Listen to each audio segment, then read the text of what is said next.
সবকেই জোহার।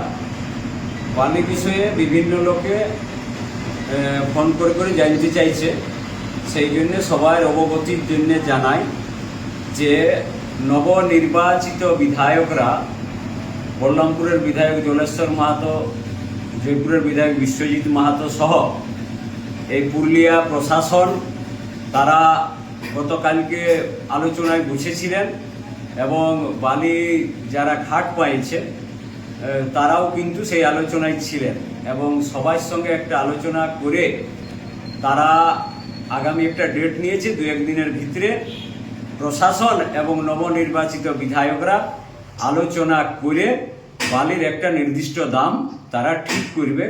ফলে আমরাকে 2-1 দিন ধৈর্য ধরতে হবে।